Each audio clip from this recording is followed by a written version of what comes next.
Est-ce qu'il y en a qui ont déjà entendu parler du love bombing? Alors je vais vous sortir plein de termes en anglais, hein. Moi j'ai tout appris en anglais, alors j'ai pas forcément les termes en français.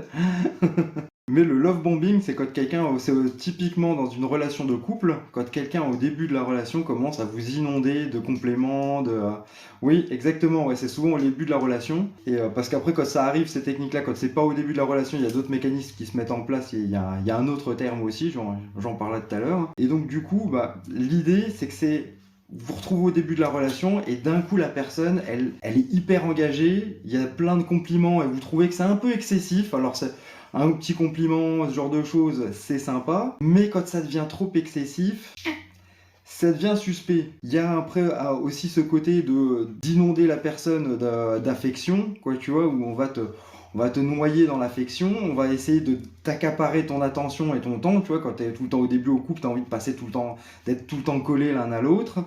Et il y a aussi des mécanismes où la personne tout de suite, ça fait genre 2 semaines qu'on se fréquente et ça va tout de suite parler de mariage, d'engagement, de choses un petit peu trop intenses pour un début de relation. Et dans le même temps, ça va chercher à ce que vous sortiez moins avec les amis, avec la famille.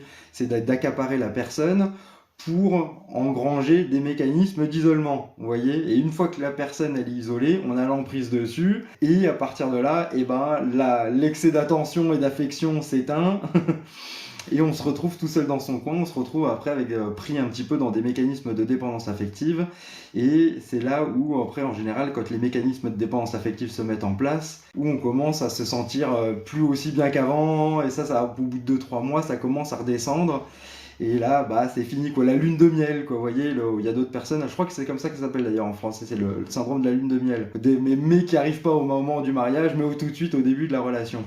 Et ça c'est en général un gros red flag.